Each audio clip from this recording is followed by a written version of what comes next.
Hi, I'm Dylan. Hi, I'm Nathaniel, and I'm not quite sure if this is how you say it, but this is Youth on Subjects of the World. Uh, All yeah, right, so today there's gonna be people coming in and out. Oh, that's what she said. But so I think Nathaniel, you're staying on until like about 5, right? yeah, about 5. I gotta go. So, And then I think Martin and Neil are gonna show up uh, at 5, but I'm gonna be on the whole time. all right, nice. So I'm good at making plans. No, just joking. Yep. No, but All right. I So, think for just letting the audience know, like whoever's watching, yeah, it's been a pretty slow news week, I guess, because like we were just reading off some of the biggest stuff that was going on, and like it's just the usual wildfires, stock market, and Trump, things like that. So same nothing old, out of same the old. ordinary. Yep, same old, same old. hmm Well, Nathaniel, I was talking to Jim earlier. I was listening to this podcast I thought was quite interesting. Is this guy, Peter Schiff. Have you ever heard of him? I have not heard of him. Not. Well, it was very interesting. And he's he uh he's like a semi big time libertarian. And his videos are quite interesting. And a lot of his views I really like. Um, but he was on this podcast and he was talking a lot about like minimum wage, which I thought was really interesting. About like not having a minimum wage. Forget, or you and Martin are libertarians, right? I know Martin is. Yeah, yeah. Martin classified me as a libertarian. Like I'm just like I don't know. I'm just here. He's just Hi. there. Yeah. What do you think about the minimum wage? Minimum wage? I mean, I don't know. It's just kind of there. I mean, I get why people are angry when it's low, but I don't know. Just don't really have an opinion on it. Well, Just like, ooh, then I well, can enlighten you. So nice. I thought it was really interesting. He was talking about just not having a minimum wage at all, which I thought was quite interesting because when you have like a higher minimum wage, it really screws up the economy because it forces people to be paid a certain amount. Like, and you could just have jobs that are not really labor intensive or you don't need to have too many skills and you could just work and not be forced to have to pay someone an incredible amount. Like you shouldn't be paying someone $15 an hour to like stack boxes. That would just be Yeah, a yeah, waste of money. And then that would be yeah, the minimum wage. And then, I mean, that's the whole thing about the living wage is so stupid because like you shouldn't be having a family if you're working at McDonald's. If those are your only skills, yeah, yeah. go to work at McDonald's. Like that's just stupid. Like Like, Like, wait until you have enough money to be able to support a family. It's not my yeah, fault. You decided to have a family. Like, when you're working at Disney World. Like, you're the one who screwed yourself over. yeah. Jesus. And it was really interesting. It was like you could just create more jobs because so at our Sudbury school, we want to hire a new staff member. But it's difficult because the minimum wage is slowly being increased to like $15 an hour, which is somehow like the new number people are making up. $15 an hour for like I think people want like a national thing, which is next level stupid. I Because thought $7 was all right. Like that was okay. Like, yeah, well, now people are arguing that you can't live off $7 an hour, which is stupid because you shouldn't be well, living off $7 why? an hour. Well, why are you working at like? I just always see McDonald's as like a sort of job, like Like fast you're food as more of a job to like just start out with because yeah, like McDonald's, you're no one not can make a living off you're of. you're only getting paid a little bit, but the thing you're getting out of working at McDonald's is like the ability to understand how having a job works. Yeah. Like you have to show up on time, and this is how you get a check, and it's just like the basics of having a job. It's not supposed to be like, oh, this is how I'm gonna live. I'm gonna have an apartment and a house, all just working at McDonald's, be a fry cook. It's like Yeah, no, like you just don't need a lot of skills to be able to flip a hamburger. yeah, like retail and like grocery stores and fast food, like they just seem like your basic job that you start out with and like just to learn the basics of yeah, like you Like I said, getting don't a job and things. like I would feel like I'm robbing someone if I was being a fry cook and getting paid $15 an hour. Oh Like yeah. like Yeah. I do. So I play that card game Magic the Gathering a lot, And when a new set comes out, the store I like to go to needs products, so they hire me to go and just open up boxes and sort cards. And I feel like shit if they had to pay me $15 an hour for that. I mean, it is all under the table, but I like it. They pay me like $10 an hour. That's pretty easy. Yeah. And I feel like I'm robbing someone. It doesn't like anyone can do it. You'd be really stupid and learn how to sort cards. So I feel dumb if I was taking $15 away from them just to stack cards. Like that would be so stupid. Yeah, like we all do that every day if anyone's ever played a card game. Like, Yes, it's very easy. And so I think it's so stupid. But back to the point where I was talking about having a staff member, it's like if we wanted to hire a staff member, it would, I mean, we can't pay them that much. We're kind of like a new school and we don't have too much money or students. And so if you raise the minimum wage up to $15 an hour, there's absolutely no way in hell we could hire someone, but we have $10 an hour to spare to give to someone. But now that money is given to no one. Like if we could pay someone $10 an hour, if the government would let us, which is another stupid thing is forcing the government to tell businesses how much they should have to pay someone. And like at a certain extent, like no one would work at our school for a penny an hour. Like it literally would not be worth your time because you're working at somewhere for a penny an hour. It means you can literally find no other job that is better than a penny an hour for the work you're doing, which is really stupid because, I mean, I doubt that. And if that is the best opportunity you have, it must be not that bad of an opportunity if the economy says making a penny an hour isn't that great because like it just wouldn't be worth your time to be working for a penny an hour. yeah. I mean, just like because working, I'm sure that it has the slightest minute difference on your health. So, like, is it worth the amount of money you'd have to be spending on healthcare? Yeah. It would just be stupid to work for a penny an hour. And But- another thing is like on the topic of Medicare, like things are like really overpriced. Like an IV bag just costs $1 like to the hospital, but like it's really expensive. Yeah, it's just water that's been like cleaned a lot. Yeah. That's how bad a bag of saline is. And that is pretty stupid. But that's another thing that's kind of been fucked up by the government. It's like not like healthcare was all that expensive before government and welfare. It's like Yeah. the only reason that like healthcare is so expensive is because the government promises everyone healthcare. And then I'm not blaming the hospitals. The hospitals like, all right, we have guaranteed money from the government because the government is promising that they'll pay for it. So let's just jack the prices up so that we can make more money. It would be like me owning McDonald's and the government saying, I will pay everyone to eat McDonald's. Don't worry about it. Of course, a person that's working McDonald's is going to jack up the prices. Yeah. Because why wouldn't they? They're guaranteed money, whoever eats there. Yeah. And this is also in a world where McDonald's is a complete necessity and we'll die without McDonald's, which is a odd world. I mean, the fries, Fries are pretty can't really leave without the McDonald's fries. Mm-hmm. But it is quite interesting. And that's the same. Yeah. What's really interesting that Peter Schiff was talking about, like for healthcare, was that, or not healthcare, college. Is that like, college didn't used to be all that expensive. And Yeah. like the way that politicians got into being voted is like telling these young students that like, oh, we can guarantee you this loan so that you can go to college and guarantee an education. It's like, we'll completely guarantee it and you don't have to worry about paying it down now. And no matter what your financial state is, we'll give you the money. And it's really stupid because like, it's not really the college's fault because it's the same reasoning. They're like, oh, well, the government is guaranteeing these kids loans. Let's jack up the prices so that we can make more money. And I'm not blaming the colleges, but it sucks because now the students are the ones that are getting the front end of all this bullshit. Yep. Like, which is so messed up, like on so many levels. And now it's like, now the government is like, oh, now we'll pay your college loans. It's like, you made this problem and now Yeah. you're saying that you want to fix it and that's like your whole thing, like you're the savior.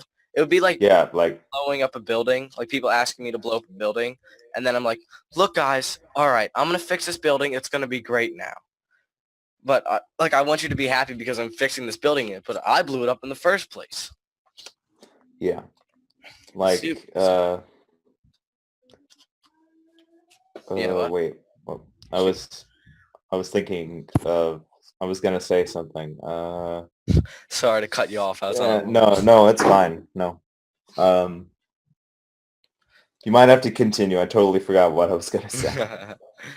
All right. Well, I'm trying to think what else Peter Schiff was talking about. Oh yeah, he went to Occupy Wall Hey, Street. Neil. Oh, Neil's here. Yeah. Neil. I don't Yeah, know you're- why. Yeah, Are that's you fine. Neil? Are you at a mathnasium? Well, you're breaking up. You're breaking up. I Yeah. am? Okay, well, okay, you're not breaking up anymore. Am I breaking up still? Not No, as you're much. not. Let me just turn off my video. I don't really need it right now. Your video's not on. Oh, well then. But so Peter Schiff, what got him kind of famous was he had this whole video about Occupy Wall Street, which I thought was really interesting. And it was like it was like after the 2008 crash, and it was like a big protest. Didn't he go up there and ask? No, you're breaking up again. No, you're still Okay, breaking. I'll just stop talking right now. Yeah, stop talking. No, but that was really interesting, the Occupy Wall Street thing. Like, he basically went around and he was just trying to tell the people that he agrees that, that they got screwed by the, well, he was claiming that they didn't really get screwed by Wall Street, but more they got screwed by the government and the Federal Reserve. So that was Oh it. yeah, yeah. And he was saying that they shouldn't be protesting Wall Street, they should be protesting Washington. And, and the Federal Reserve. Like that they're forcing their anger in the wrong direction. And also got Peter Schiff kind of famous was, and also it's funny to listen to him on podcasts because he's typically on like news, like on CNN and stuff, because he used to go around before the 2008 crash and he was telling everyone that it's going to happen. And he was like the doomsayer. And no one believed him because the economy was just so great. And he was like, no, we're in a bubble. We're all going to get fucked, man. And he was like, he'd be on for like 30 seconds at a time.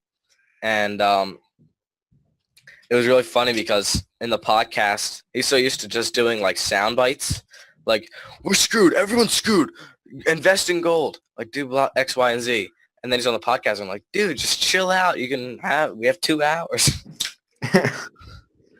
Because he's And still. I'm sure it came off as like, some crazy kook until. Oh yeah, that's absolutely what it was. Yeah. And then There- it came off as, oh wait, the crash of 08 actually happened, and we were all fucked. Yeah, and he's saying that there's going to be another one soon. Just kind of. Yeah, I mean, What's kind gonna of, cause it? sort of see that coming. What's going to cause it? Is it going to be the same? Is it going to be the same housing, or is it going to be something else? I forget what he says is going to cause it. Is he still saying invest in gold? Yeah. I mean, that's a pretty sound investment if you ask me.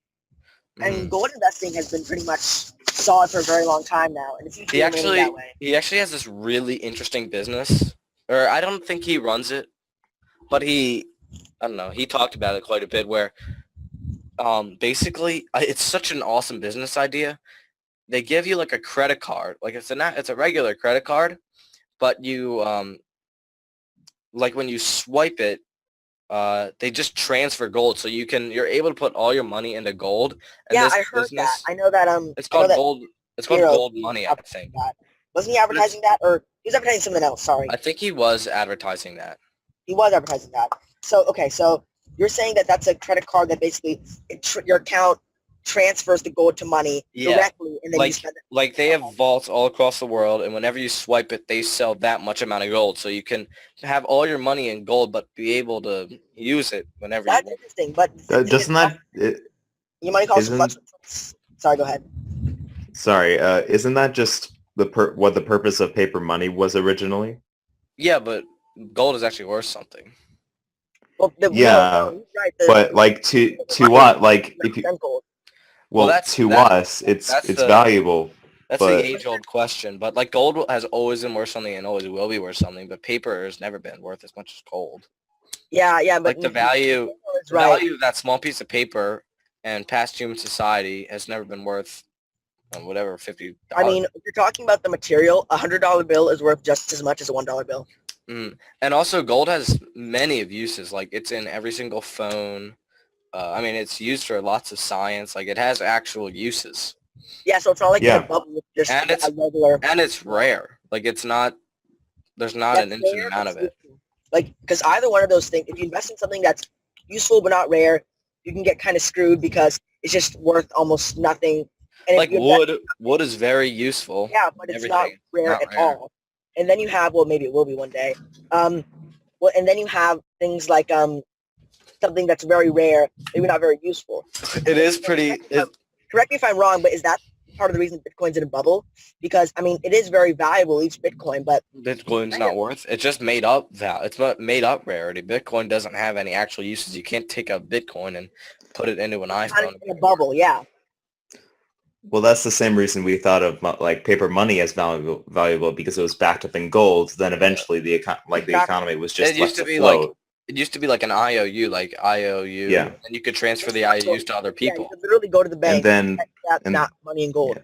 But now and they got then rid of that. the Great Depression happened because of people wanting to get their No, well, gold back. They blamed didn't they? I thought they blamed the Great Depression on the Well, what fact. the banks would do is that they would print more money than they Yeah, actually print more money than they actually had. So it caused a massive crash because everyone wanted their gold back at once, and it basically caused a whole shit show, and the whole system collapsed. So banks are just evil. I think that's the moral of the story.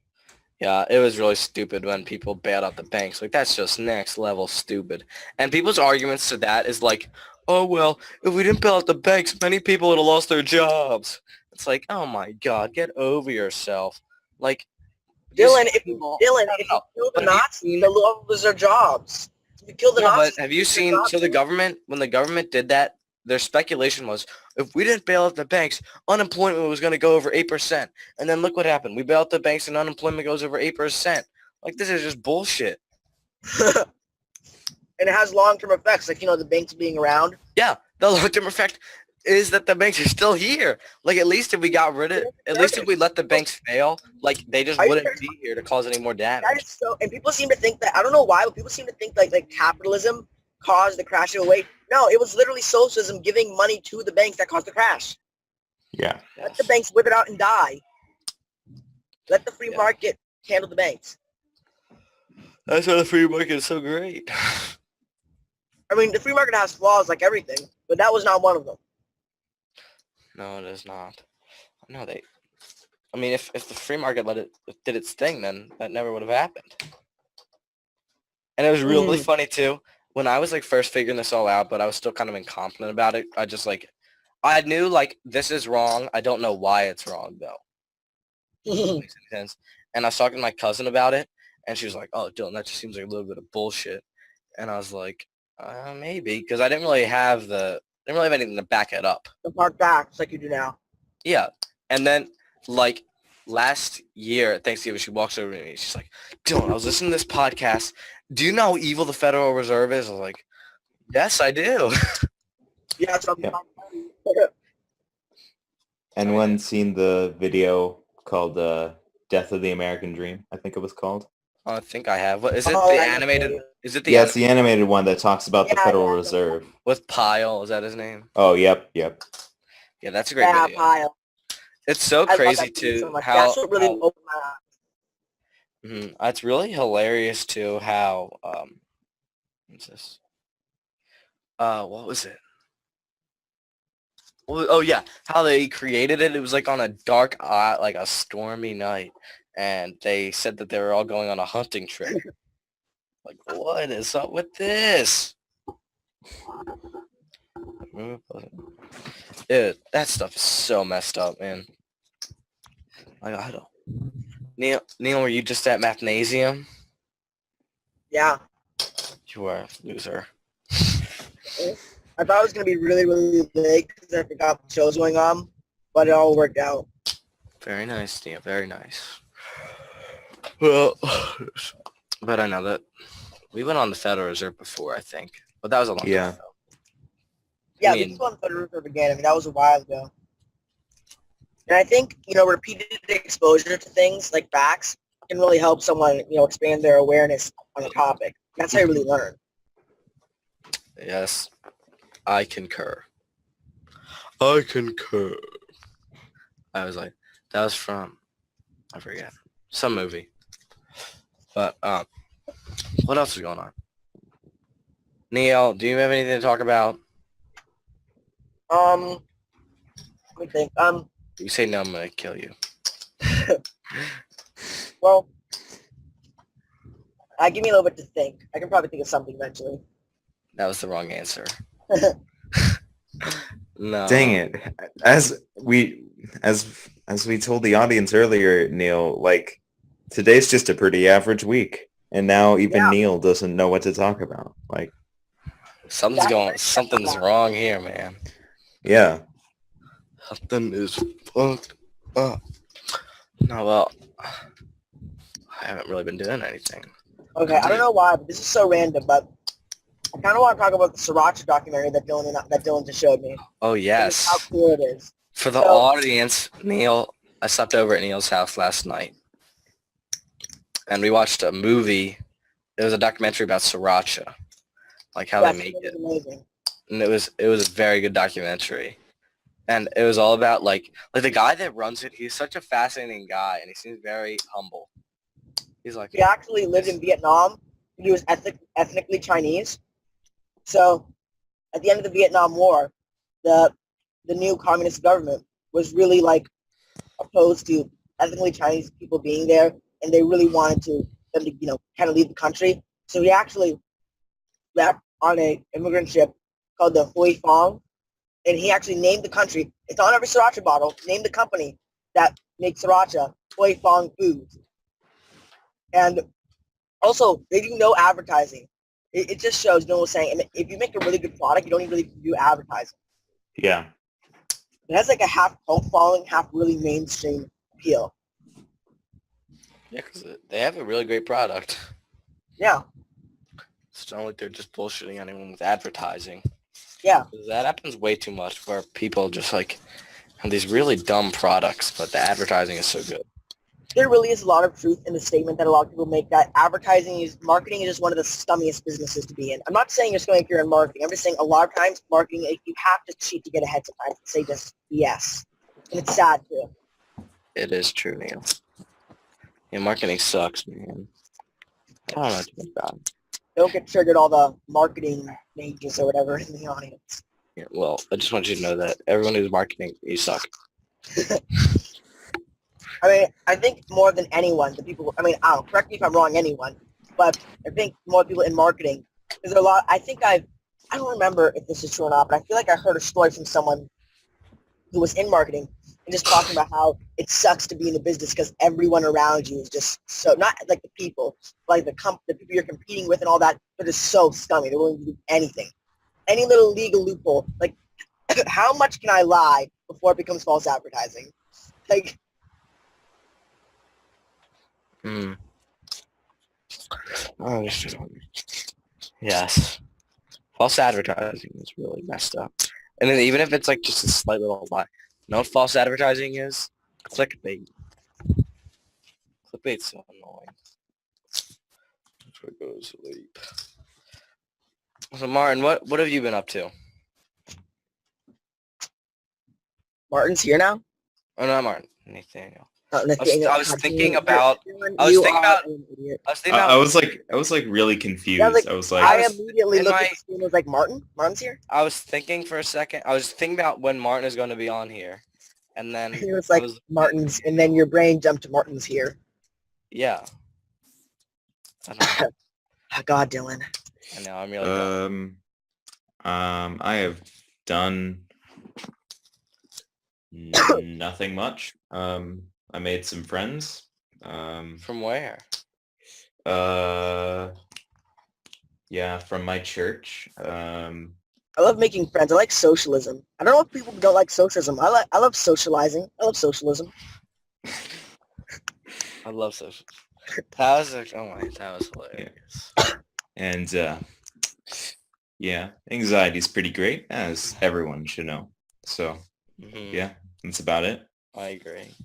No, that actually happened. There's this girl at our school, and we asked her like, "What do you think of socialism?" And she was like, Oh yeah, "Well, I like to socialize, so I like it." yeah. That kind of became a meme. What? That is pretty much No, that, well, like, no, she didn't say I'd like to. She said I like talking to other people. like, oh my god. That's how they got so much support for it. People I were was- confused I by was the so- fact Yeah, that it's called they- socialism. I was Speaking so of false confused, advertising. and then I was Yeah. like, "Oh, I understand." And then I explained it to her, and she was like, "Oh, I really like that." And then I was like, I explained it even more. You She's like, do "I know don't." it's horribly flawed, right? Like it may work with 10 people, but do you really think it works with like, oh, I don't know, a billion Several countries. or 300 million in America?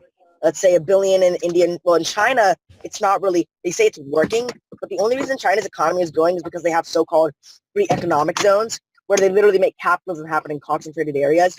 So it's basically just capitalism, but only for the rich. That sounds like capitalism. Yeah, That's- China is literally like their economy is capitalism, but everything else is like just still socialism and communism, like how Basically. brutal they are and things like that. Yeah, and I mean, it's kind of hilarious how religion is because you see like the state-sponsored churches, and then you immediately turn around and you see on the picture of the wall next to Jesus is the picture of the chairman. Oh, of the yep. Like, Well, what is it? Like on the picture on the state-sponsored churches, like if you have like Jesus on a picture of Jesus on the wall, right next to Jesus' picture is a picture of the chairman. Oh, yeah, like it's a picture of Mao Zedong. Like, Yeah, what are the three Just most like- read books in the world or something? It's a quotations. It's a Harry Potter, the Holy Bible, and quotations of Chairman Zong. There's another one I think Mao Zedong. Mao, whatever you pronounce his name. Dong. Oh my god, man. Shout out to anybody in China that's watching this. Oh wait, there is no one in China watching this because they banned YouTube. unless there are some hackers that got through, Shout but out to people got through the firewall, but they are cracking. cracking down on that. So Yeah, probably anyone not. who is watching this from China, you better lock your door. Mm-hmm. Yep. Because you're gonna die. Shout out If to you- all the if- people using Tor watching this from China. Yep. Mhm. I really like, does anyone else get annoyed when I watch like videos of people like tourists who go to China and like, oh yeah, it's not that bad. And I'm like, oh, Oh, you know what have really pisses no me off? idea. The worst thing is when people go to North Korea and do that stuff. That Oh, pisses me yeah. off no end. Yeah. Didn't like they didn't National Geographic do a thing like where this one guy went skiing there? That pissed me off. That video pissed me off. You went And- skiing there? Yeah, because they have a ski resort and it's like, oh my god, this is so cool. I'm teaching my instructor how to ski. It's like, there are people dying, and it's just so. And for those of you who don't know why there are all these like peachy documentaries, it's because of a really scummy thing the North Korean government does. So technically, the North Korean government, once you get out of there, they can't really charge you for anything you do. Like if you're filming in there, like things they don't want, and you're in North Korea, they can do whatever the hell they want to you. Or if you go out of North Korea and you post something or do whatever, they can't stop you. But now they can, because what they do is they make all the companies that do tours in North Korea make everyone sign a contract saying anything you post about North Korea must be perceived as positive. If it's perceived as negative, we will sue you. North Korea is freaking amazing now. So Right now. it's a horrible, it's like spider web and intricacies of dickishness, basically. Yeah, they do suck a lot. So it's bad. I mean, it's pretty good for the upper class, I mean, the people in the upper class, because so North Korea, despite being quote socialist, which is really really messed up because they have a caste system, and what's more anti-socialist than a caste system? Neil, can you explain to me what a caste? I always hear it, and I'm pretty sure I know what it Absolutely. is. All right, so I'll start off. So the caste system that I know the most is the Indian caste system, which doesn't exist anymore. So Kind of does. is it like people? They have like rankings by what jobs they Yeah, have? yeah. Basically, you're born into a certain rank. So I always thought it was just something that I just thought that people were caste, and that was the no, caste. not like that. Like people Yeah. just made it up depending. It wasn't like something the government made. It was just So I'll explain India's because in India it used to what happened was there was like a vague caste system in India, like back in the really olden days. But then when England took over India for the empire, they decided in their infinite wisdom of what I like to call the rule of England screws everything up in Asia. Yes, They wrote the caste system into law. they did. So yes, they did. So it's an actual. I always just assumed it was something that like it was just like a known thing. It's like, well, oh, a you're. little while after I think it's a little while after India. I didn't know it was something that like people, like the government actually made up. It was like, oh, you are born here, you are in this class. It can be that, but a lot of times it is the government. Now, but Yeah. to be now I think I don't know if it was a little before or a little bit after they were free of the chains of the British Raj. They decided to wait. This is a kind of a stupid ass idea. Yes, it is. That is really interesting.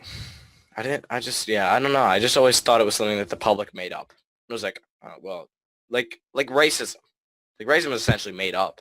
It's not like Yeah. Where the at the top government. caste were the Brahmins. The Brahmins were the priests, and they were the biggest whatevers.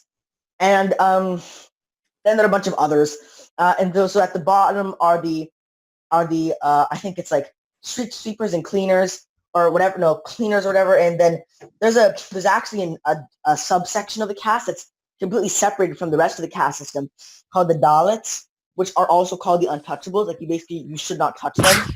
Now the Indian, Really? like they're so low they shouldn't touch them. Now the Indian government has made a bunch of like trying to basically stop discrimination against people who are born into quote untouchables thing.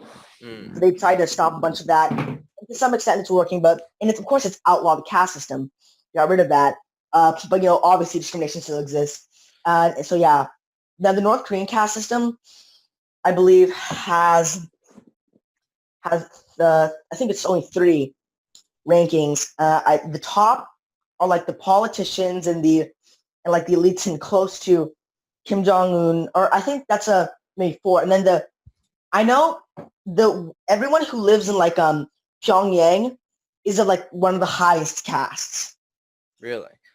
So yeah, everyone who lives in Pyongyang is like, so when you go to Pyongyang, you'll see a bunch of people walking around like, oh, it's so cool, but they're really just they're no, not slaves. They're living the high life. Oh, they are. compared to Yeah, us. they're- They are. Yep.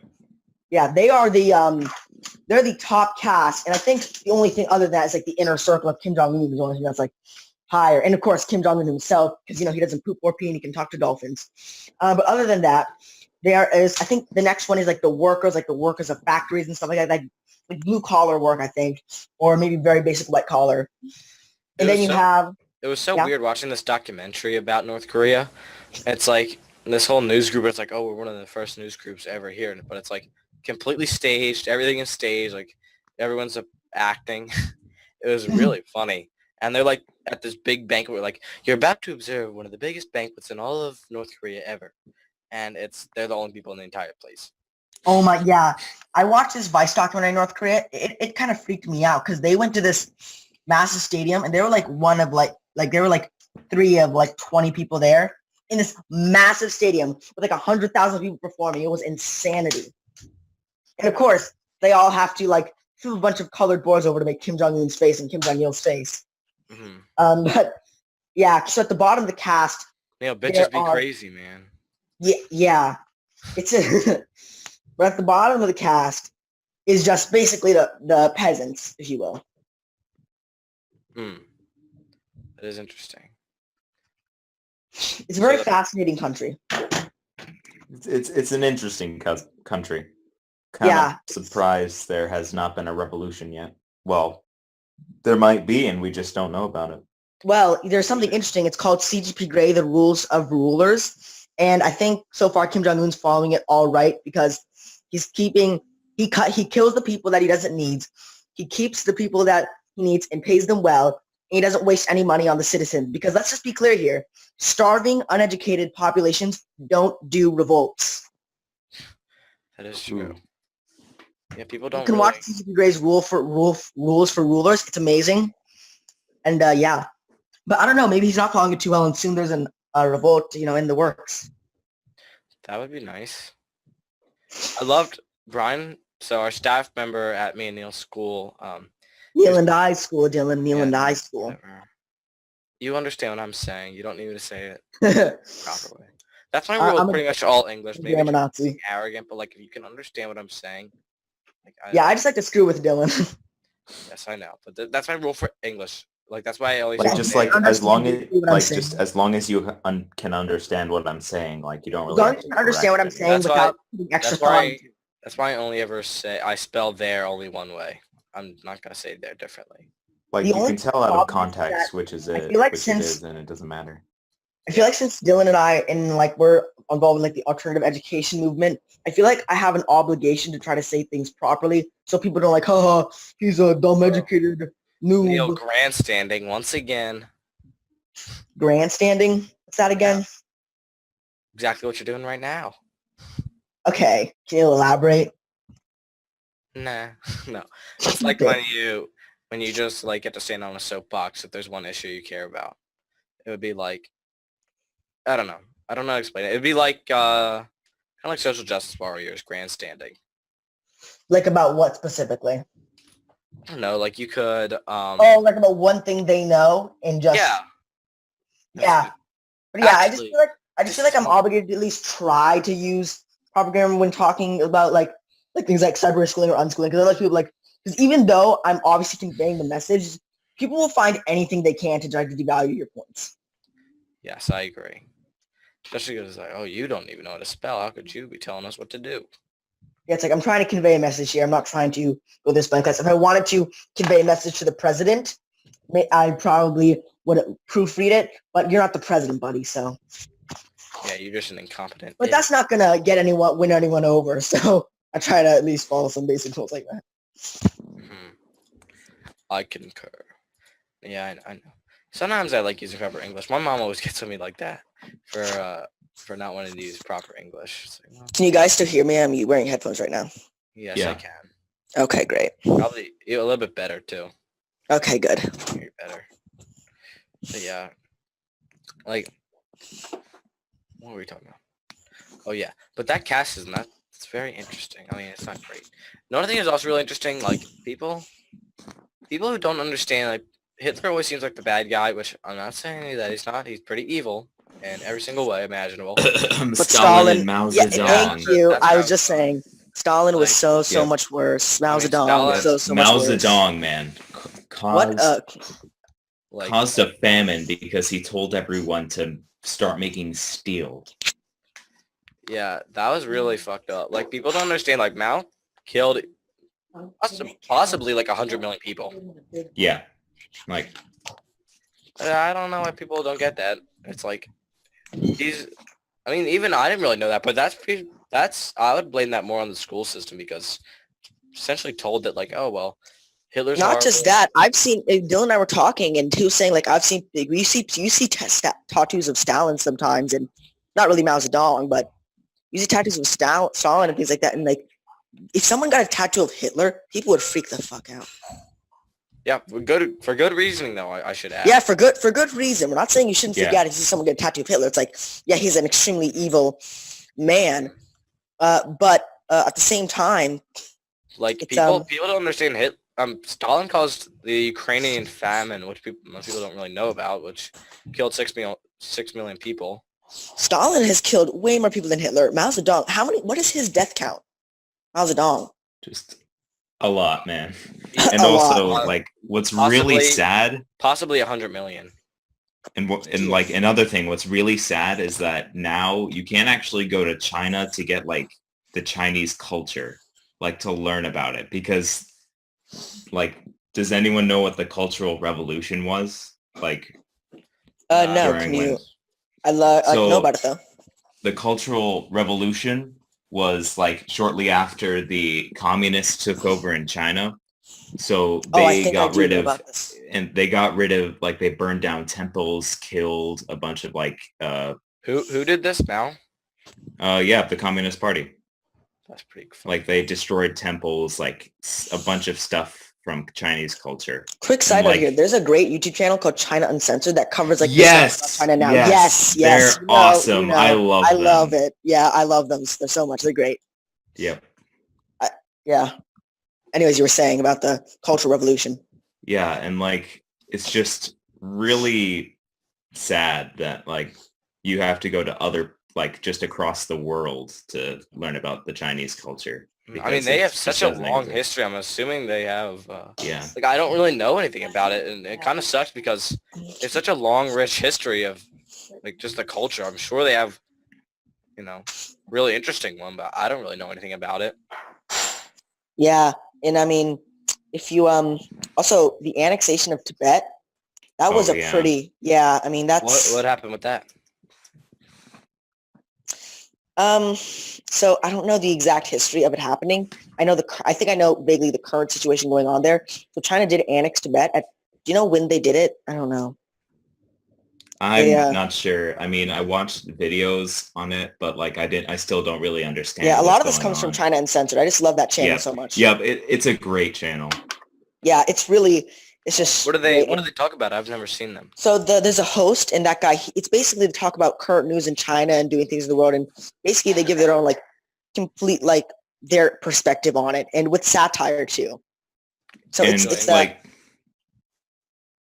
they read like actual articles from the state-run media and like Oh, just yeah, it's listening to it, hilarious. it's just ridiculous and like Because- just really funny. the propaganda is just kind of hilarious, and they read it, and Yeah. it's just funny. Like, what type of stuff is so funny? Like the media of I think it's called, what is it called, the People's News Net, I don't know, but I remember there was I know there was a I know specific there's, incident with India and China on the was it the Napoleon border? I'm not yeah, I think probably- so. I think I might so. be butchering that, but there was a whole dispute, and with basically China said, this is kind of our territory, and Nepal's like, no, like, yeah, we're pretty sure it is, just randomly. So India's like, well, if they build a road there, that could be pretty. India and China have hated each other for a very long time. Yeah. So, so there was like a whole debacle of like India sent military to the place where China was trying to build a road, and it would have allowed military development in the area too. So it was just not desirable at all for India or Nepal, obviously, because it was their territory.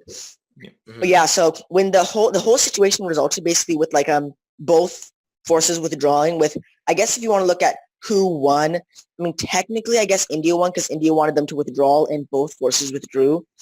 Mhm. And Nepal won, but it was kind of a mutual thing.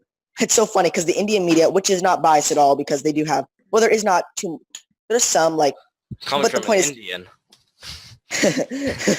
but there is It's not biased, man. but they're basically saying like the Prime Minister Modi, Narendra Modi, the Prime Minister, was like he totally like tamed the dragon of China, which is like a misrepresentation. But China was saying, China was saying stuff like, oh yeah, we totally won that, and it's like, well, you wanted to build a road there. You didn't build the road. Like, we totally won that. Attention, everyone in the state media. So China, China said that like it was a total success. yeah, it was a total They say that success, about 100%. everything. They Everything. say that about everything. They blamed the whole South China Sea crisis, which is almost 100% China's fault.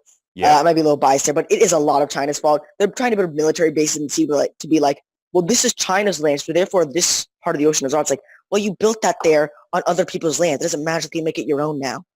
And it's like, Yeah. and they're like, oh, well, we're totally being peaceful, but just so you know, we have a bunch of fighter jets here, and yeah, We're using our ships to ram into fishing boats. yeah, we're using our ships to ram into fishing boats, but don't worry, Yeah, nothing it's but just not peaceful ours. development here. Yeah, peaceful development here, and then they go and blame it on the Philippines.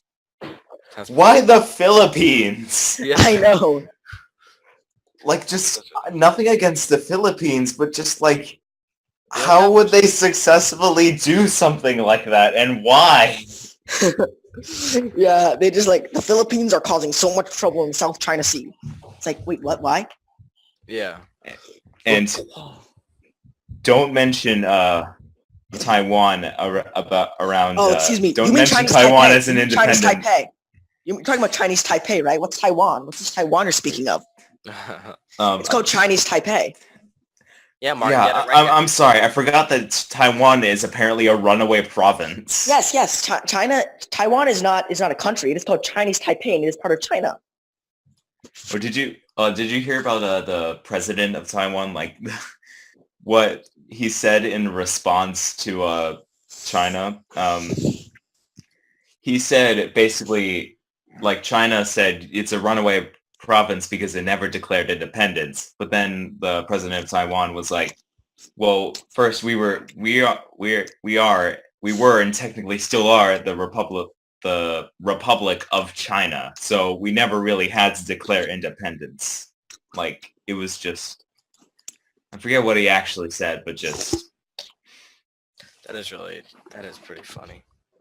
I know China's really. So it comes to the awkward situation. Did you where- see that? Did you see that thing where China is trying to make their own islands so that they have rights to the South China Sea? Yeah, I was just Yeah, telling you about that. Remember? yeah. They make the military things like it's like because the way the so the whole let me try to explain the whole problem with the South China Sea. So the whole South China Sea thing is a dispute of the what is known as the EEZ or EEZ, the exclusive economic zone of each country. So each country, the way maritime law works, is each country has the exclusive zone, which basically, like I think it's like 7 miles, whoever. There's a certain amount of miles out from land that is the exclusive territory of that country.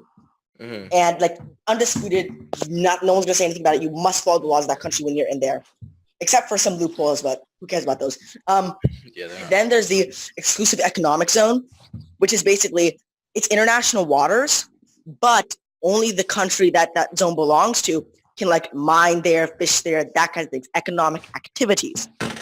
Then there's another zone that I forget. I think it's like a military zone, but whatever, I forget. Then so basically the whole dispute is that the exclusive, or maybe there's another zone, I don't know. So the exclusive economic zone is in the South China Sea.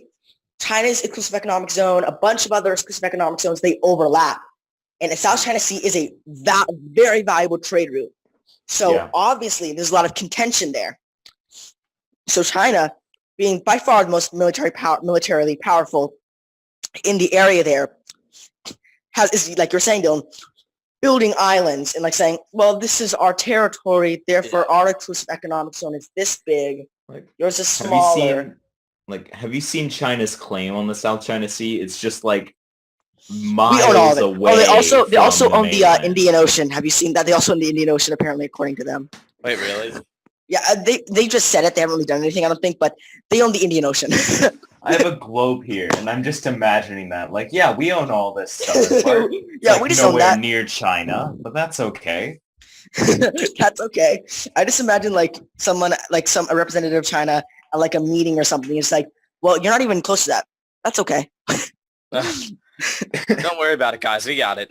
Yeah, we got it. That just China being like, oh yeah, we own that territory. It's like it's like Argentina saying, oh yeah, we own part of the Caribbean. Like, how? Yeah. I thought it was really interesting. So I was telling you earlier, Nathaniel, about that guy Peter Schiff. Yeah. So his whole thing is that he's a fairly successful businessman, and he's talking about how he moved to Puerto Rico, and so he could get out of paying income tax, and it was really interesting because he was talking about how fucked up Puerto Rico is and the laws Oh yeah. that make it so was- messed up, and he was basically saying like he's really confused of why people would want to become a state, because like basically when you become a state you get the right to vote, but it's like you basically just get the right to vote to see who taxes you, but they don't have taxes, so it's like completely irrelevant. That's essentially what you're voting for, is like, oh, he taxes me, I guess that's okay. But it doesn't, it's like totally irrelevant why you would want to vote. Yeah, I'm pretty sure. When you're not paying taxes. If you are paying taxes and you're not allowed to vote, that's messed up. I don't think Puerto Rico meets the economic requirements to become a state currently, right? Yep, it doesn't, like, by a But long no, it's shot. really messed up because, like, a big reason that is because the U.S. made this law that basically said nothing can be imported there. It has to go to America first, a state first, and then can be shipped back. So Well, that's debilitating. if there's a ship that's like from China, we'll just make it up as an example. Let's say there's a ship from China that has to pass Puerto Rico to get to America. They can't give goods to Puerto Rico. They have to stop in America, like they have to stop in Florida, drop the goods there, and then a ship from Florida has to come and bring the goods to Puerto Rico. Highly driving up the cost of all goods in because- Puerto Rico. Yeah, it's incredibly stupid. And, like, probably not all the goods are there, like, when they go back. So like, the Caribbean and the Bahamas specifically, I'm going to be talking about, has the same problem with things like gasoline. Their gas price, because we recently took a cruise there, and we were talking to some people there, and they were saying just how expensive some things are. Like, gas was insanely, I don't remember how expensive it was, but by the gallon, it was insanely expensive. Just Wow. like because of the fact that it was, I mean, they just had to import almost everything. I mean, their entire economy is tourism. They don't have any hard resources that they build their economy Yeah. off of. I mean, and not that, I mean, they make a lot of money off of tourism, and no wonder why. It's beautiful. It's gorgeous. It's a pretty nice place. hmm A really nice They history, too. They literally make money off of saying, this is a pretty nice place. Want to come here? Yes. Yeah, sure. Mhm. Oh, Dylan, just so you know, I'm actually eating pho right now with sriracha because I saw that sriracha documentary. Lucky bitch. Oh. Yeah. What is that? Mufflin, but whatever. What is that like? Whatever. I don't know what that is. I don't Like know. just talking in the background. No, it's like a microphone being. I think it's something Dylan. I don't know. Stop I don't that. know. But yeah, it was really messed up. Like, by everything is so expensive in Costa Rica, and it's essentially exclusively the government's fault. It sounds Yeah. like extortion, to be honest. Yeah, and it's I was actually wondering the same, why exactly Puerto it's Rico actually wanted to the become a state. same. It's the same law for Hawaii. Like, if Hawaii wants imported goods, like let's say there's a ship coming from Japan. But they're part of America. Yeah, I know. Let's say there's a ship coming from America, or coming from Japan, I should say. It can't stop off in Hawaii and drop stuff up. It has to go to California, and then a ship from California has to come and bring it to Hawaii. But wouldn't that law doesn't make any sense because you said the law was that it has to come from America, and Hawaii is a state of America, so couldn't it just? Yeah, I know. It's really, I don't completely understand why. What? Why? That You're just draining the economy of like California needs a bigger economy. All right. Yeah. Their Yeah. economy's massive. Yeah, but don't It is don't just- get me wrong. They can't survive on their own without like the U.S. Sorry to all of you who want an independent California, but Why is it that? just can't survive.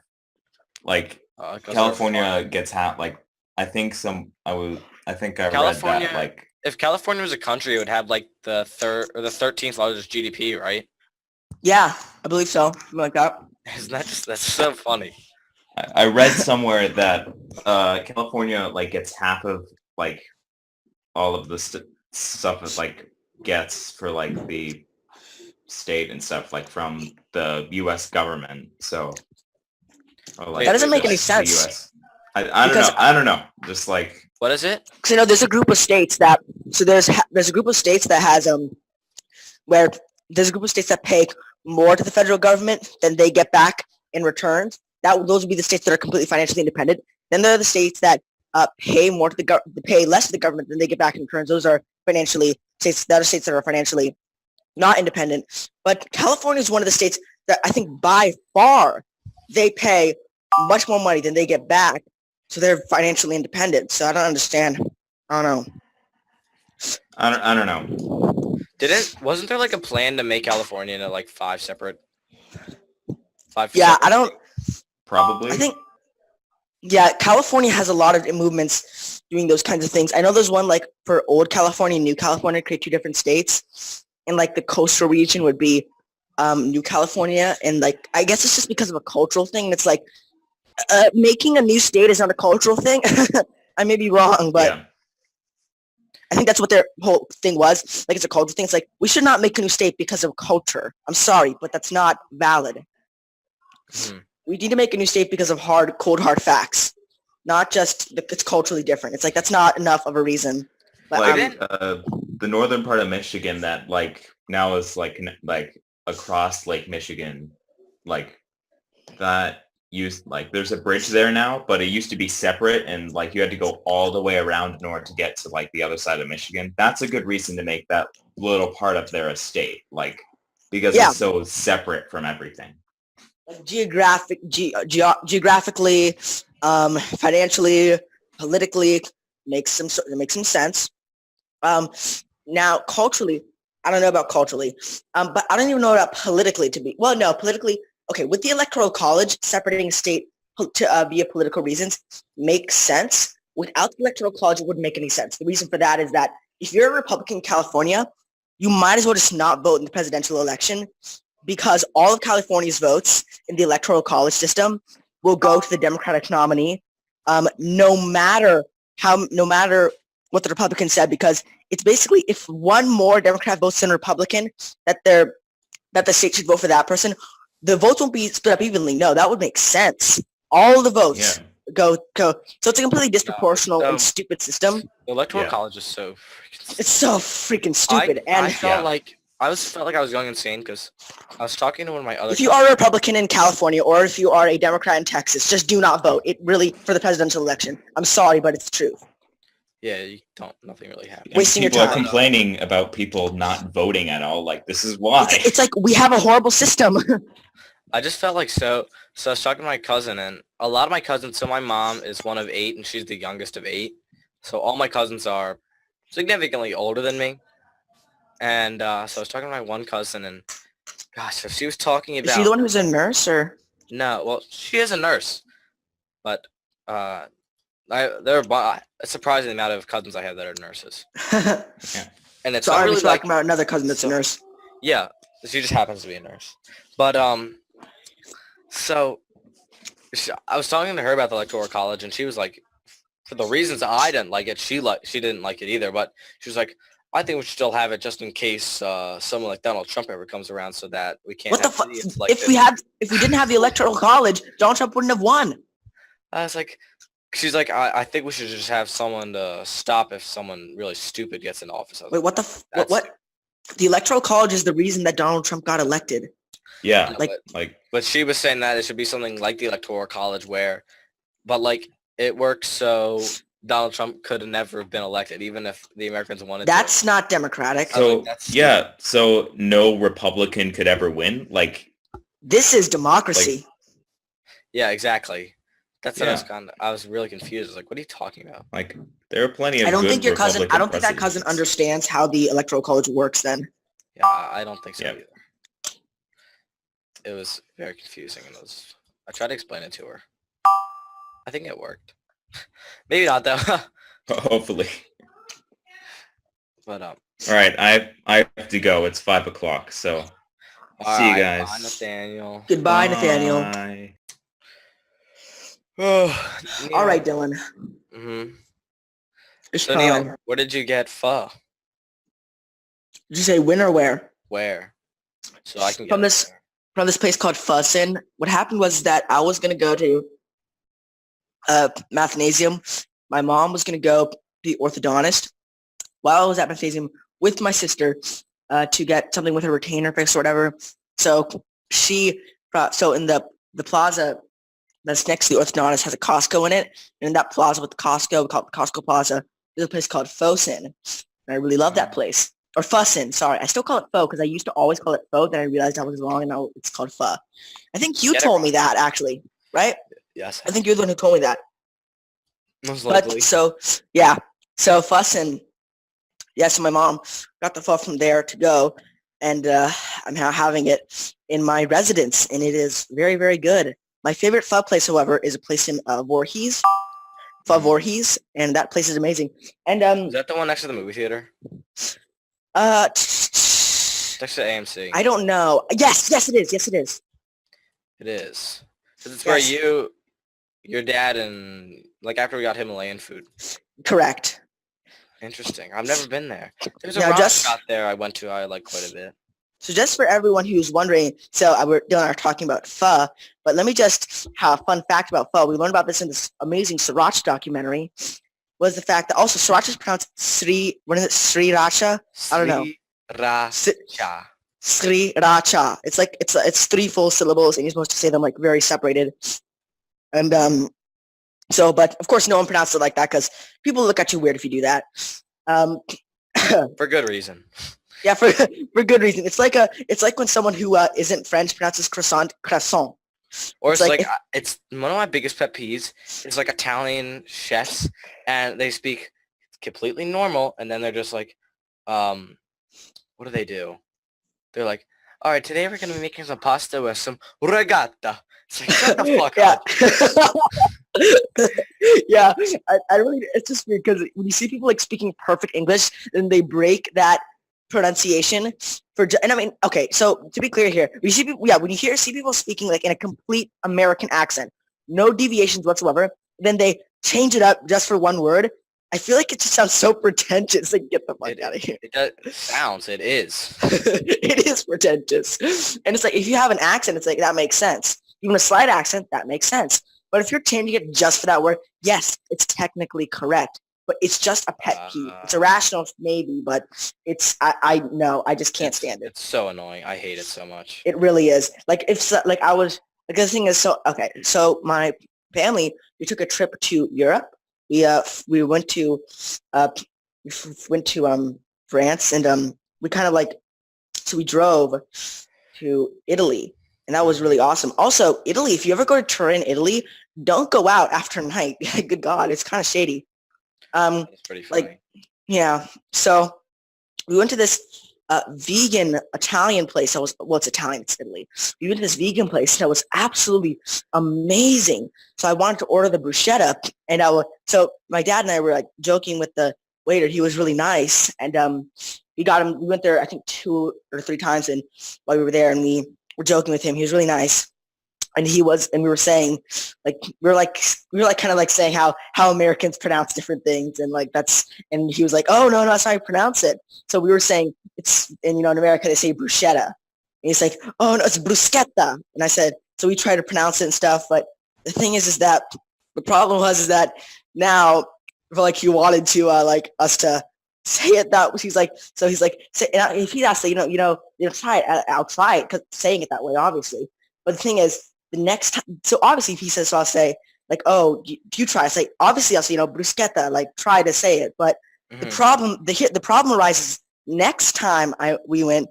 I wanted my mom to come because it was amazing, and I told her about the whole pronunciation thing, and neither of us wanted to order it because we didn't want to pronounce it wrong or right. So it ended up being just like, my mom just said, we want this, and pointed. We want this. We want this, but just because we didn't want to say it wrong or right.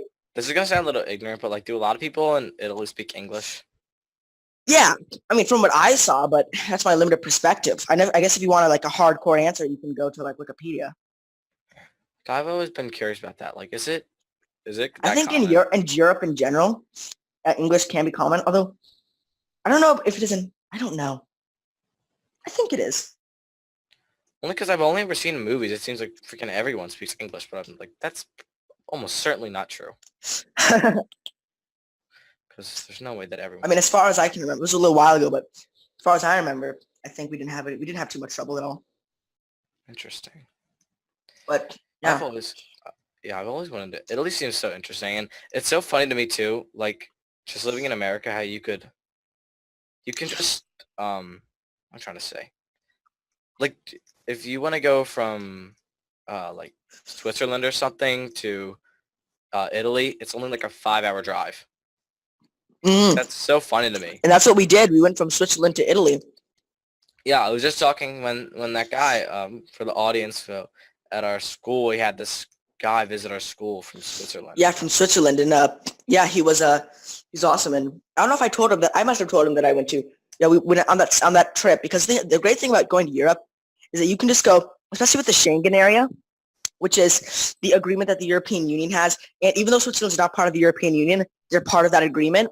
That there's basically literally no border control. It's awesome. That is really Like cool. you can walk across the border and there's nothing because of the Seems like- awesome Schengen It area. seems like, I mean, I highly doubt it, but it seems a little bit like all the countries are different states. Almost like states of America. Okay, so it's a lot more liberal than that, and because they literally have full-fledged governments as countries, but there is an overall legislative branch where everyone's sent. But I don't think there's any executive, or I don't know if there may be, but I don't think there's any judicial either. I think executive and judicial is held by each country, and I think there's just one legislative. I could be so wrong because European Union is very complicated. I believe there's just one like big legislative branch of the EU that makes all the laws that everyone else has to follow. That is really interesting. But then there are also amendments to those laws, keeping certain countries from actually having to follow those laws. So it's basically an agreement of what do you want to do? This country you do it, this country you do it, this country you don't do it. It's basically that. But it's more structured.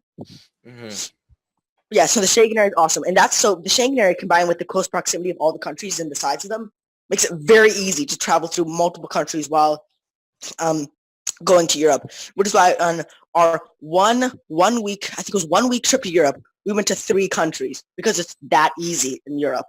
That's why Europe is such a great place because you can go to multiple places in a very short amount of time simply because of the proximity. America is massive, so you don't have that exact same thing. And of course, the Schengen area doesn't exist. But so, and when I say Schengen area, I mean, with other countries, not with the States, obviously there's nothing. But so yeah, so we went to France, Switzerland, and Italy. I love going to Switzerland because Switzerland is just really, really cool. Like they're such a badass country. I'm sorry, but Switzerland's so badass. Dylan and I get into conversations about how Switzerland's just awesome. Switzerland is pretty cool. Like they don't really, because they have everyone's money. Like they have all the rich people's money. Yeah, it's like, you want to go to war with us? Oh, I lost all your tanks. Yeah. You want to go to war with us? Oh, sorry. Looks like all of your lobbyists' money just ran out. hmm Tragic. A helicopter crashed and $10 million of American money was lost. Oh, and would you look at that? Switzerland miraculously found $10 billion randomly and added it to their treasury. Yeah. Switzerland's freaking hilarious. Like, But you were saying everything in Switzerland is really expensive, right? Oh yeah, we went to this one You know why that is?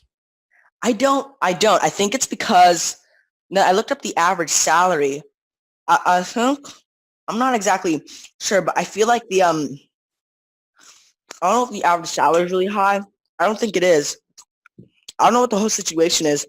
How what the I think it's I don't know if I'm using the right term. Purchasing power parity is that's not the right term. I don't think, but how the relative exchange. Like for example, $1 equals like 60 Indian rupees. That's a rough thing. I think the value of the rupee is going up now, so now it's like 58 or maybe it's 68. I don't know. But basically, but you're not going to buy like a bag of chips for 1 rupee.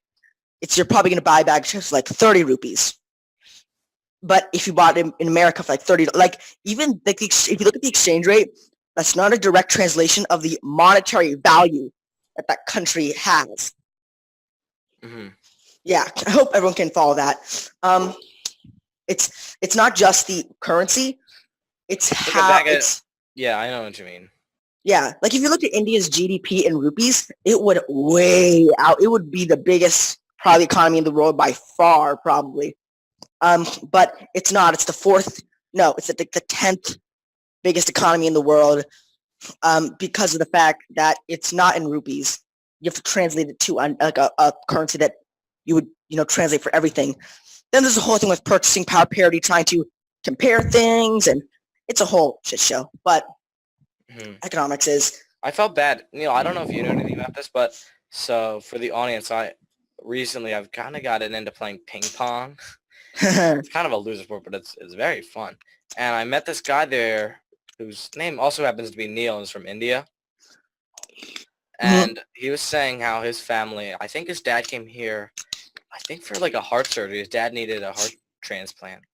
And so they came here, but he was saying that there was some law where they had like a lot of property. They owned a bunch of property, but they couldn't reclaim it, or they got like 1/3 of how much it was actually worth.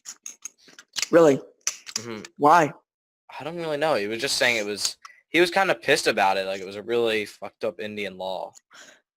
Yeah, Felt there really can bad. be corrupt. There can be a lot of corruption in India. I don't know if it's related to this, but there so in India to get anything done, you have to bribe basically with the government.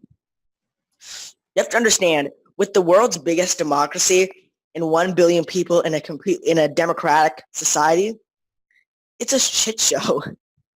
Mhm. So you really have to get anywhere. You have to basically bribe to get your paperwork through the system. The problem is you're competing with the people that went before you, which is so many.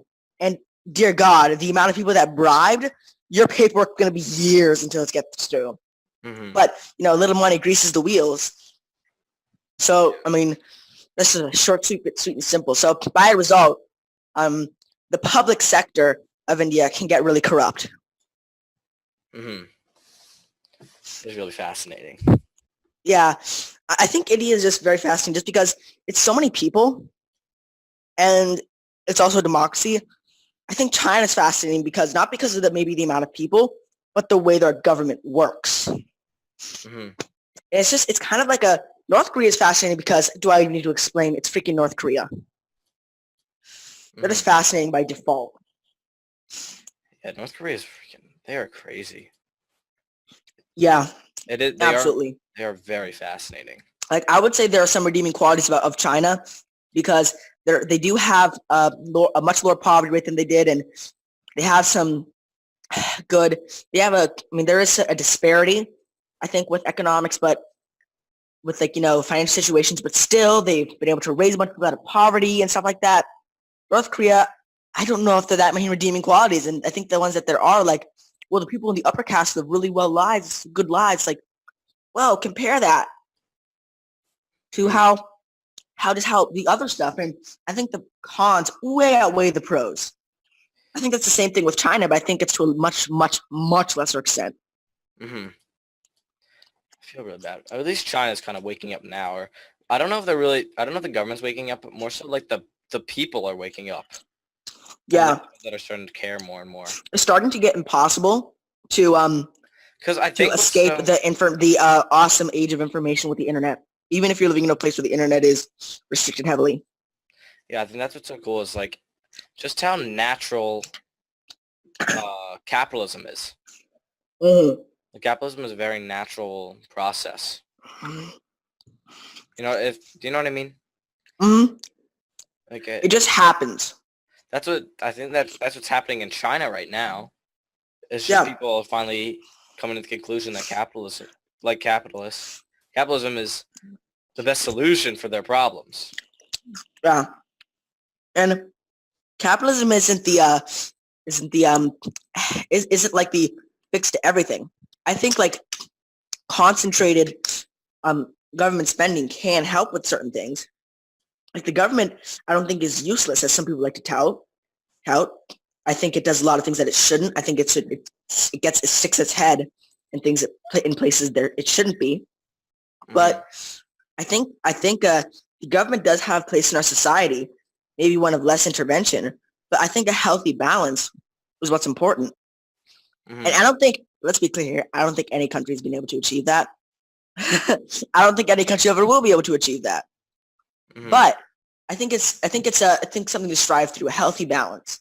Now, okay, I don't think I'm making the middle ground, because there's a logical fallacy called the middle ground fallacy, basically saying the right thing has to be the thing in the middle ground. I'm not trying to make that fallacy. I'm just saying I think because of pros and cons of each side, there is a middle ground. Not necessarily just the middle ground is good just because it's the middle ground, because that's what the middle ground logical fallacy is. Mm-hmm. Yeah, I know what you mean. But I feel bad for China. Well, I guess I don't feel bad. They're doing okay now. Yeah, I mean, there are quite a bit of people in doing pretty financially well in China. However, where I feel really bad for the street vendors because they're like there's like a special police for street vendors. They just beat the shit out of anyone that disagrees with them. Really? Mm-hmm. That's pretty fucked up. It's brutal. Hmm. Oh, and also any country that's like any company that's has like over a certain like value has to have like a I think it's an advisor from the Communist Party to make sure everything's going well. Going well. Quote, going well. That's basically all of China is just one big mob.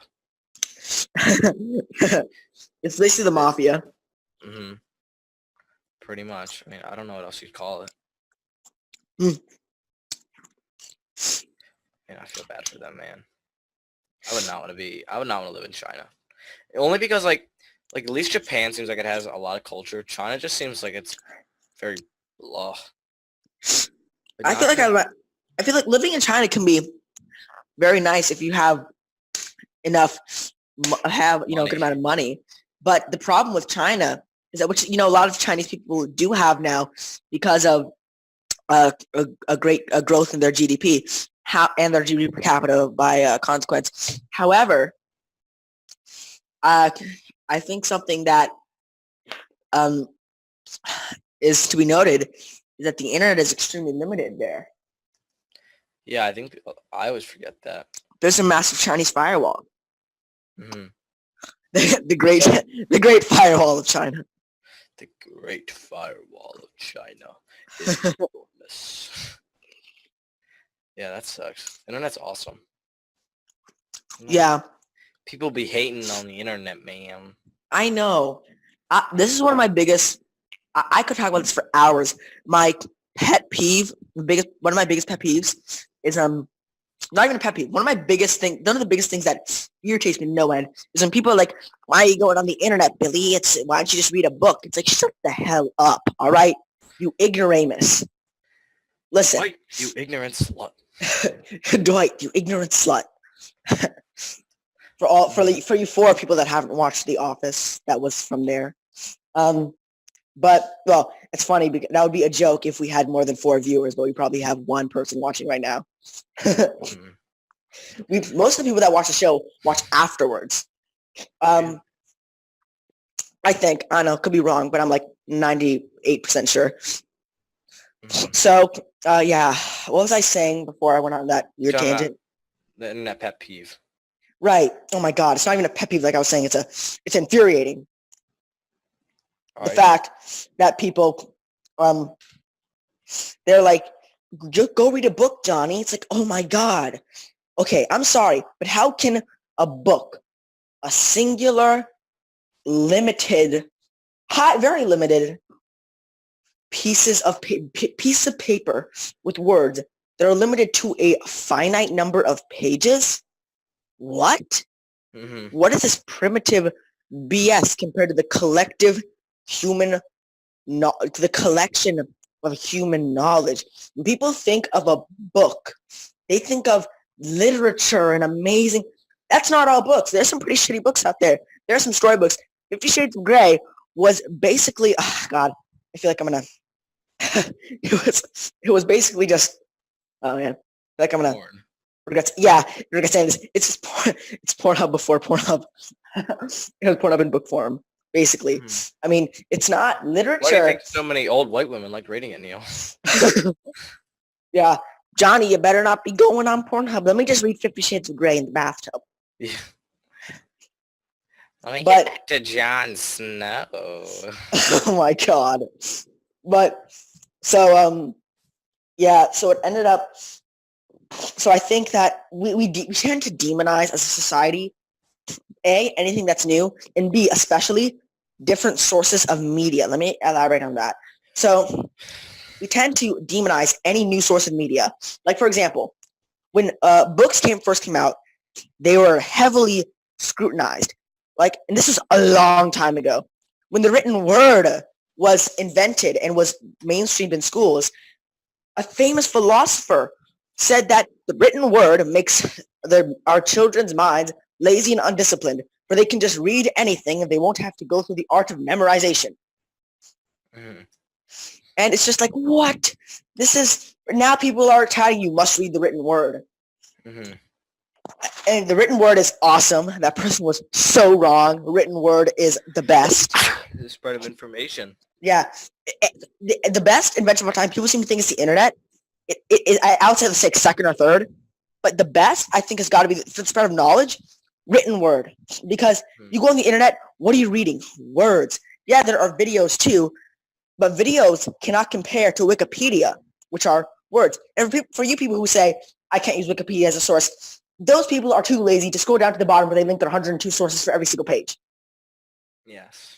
Like, how lazy do you have to be to not scroll to the bottom of a page and read all the sources? Are you, oh my God, that also makes me really mad. How lazy are you to not scroll to the bottom of the page?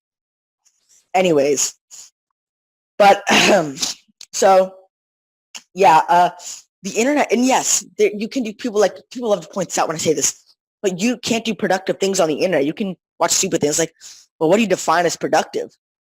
I'm sure how is Harry Potter productive? Like, when a kid sits down and says, I've been reading books all day, the immediate response is, oh my God, that's so great. But then you sit and think critically for a second and you realize that the vast majority of those books were most likely storybooks. And that's not a bad thing. People seem to discount the idea of storybooks. I think it really helps your imagination. It's stimulating. It's books are really interesting. I know my dad. He was telling me about how when he first started to have. Well, I was his first kid, but it was like basically if you just read to your child every night, there's almost no chance that they will know how to read. I mean, it's just like a child's mind is so flexible. I mean, that's called? What do you mean? If you read to your child every night, they'll not learn how to read? No, they will learn how to read. Yeah, you said they won't. Oh, did I? Oh, yeah, you did. Idiot. I know I am, Neil. Sorry, Dad. Yeah, I used to. Dylan was my first child. And I used to read to him every night. But true. Yeah, Dylan and I are actually just a room apart right now. Dylan, remember to clean the dishes when we're done with this. That's not true at all. He lives like half an hour away from me. So, yeah. So and I think that I think there's just so many productive things that you could do on the internet with books. Okay, let me say some pros for books before I start. I'm not really dissing them. I'm just saying the things that some media do better. Books are awesome. So let me just say, so I think one of the best parts about books is that I think this is the best thing about books. They have been able to capture a story in a way that movies, video games, or anything can not capture. The way they can capture a story and describe every single detail. Yeah, I think movies is magical. Movies be able to describe someone's thoughts. Yes, and it's very cheesy if they try. That's books. That's their greatest advantage. Is that? And forget that. Imagine, he walked in and his coat was covered in dust, and there can be a whole page describing someone's coat. Mm-hmm. All right, you cannot do that in a movie. You can show the coat, but you can't really show the coat as is. Mm-hmm. Like the books just describe it in this way. And also, how many people does it take to write a book? It can be one. That's awesome. A lot of times it's just one person. Someone can make a detailed, intricate story through a movie. What does it take? Like 1,000 people? You take a book? It takes one person. How awesome is that? That's magical. Mm-hmm. Now I'm going to slightly diss books a little bit. I'm just saying what other sources of media do better, not necessarily dissing books. But, so I always tout this video. I love this video on YouTube. It says, what would parents say if they had what would parents like, so if books came out after video games, Mhm. what would they say about the books? Like, because obviously they'd be going after the books instead of the video games because they're the new thing. Mhm. So it was saying that books are a passive experience where the whole experience simply happens to the reader. In video games, you must mix complex hand-eye coordination while trying to comprehend deep storytelling and visual and auditory cues, Mhm. and inspires the imagination and role-playing activity. However, books encourage you to simply sit down with pages close to your face, reading words off a page, letting the story simply happen to you. What a passive and unproductive experience. Mhm. And I it totally understand what you mean. and it's like, yeah, but there are also pros to books. But that's not the point. The point is that they will demonize any source of media that comes on. And it's new. People will challenge anything that's new, and that's not inherently a bad thing. Definitely not. Most certainly not. People should fear new things now. But I think that's probably I don't just a think people should necessarily. I think people should question everything, including new things and old things. I think that's how you can make a society better.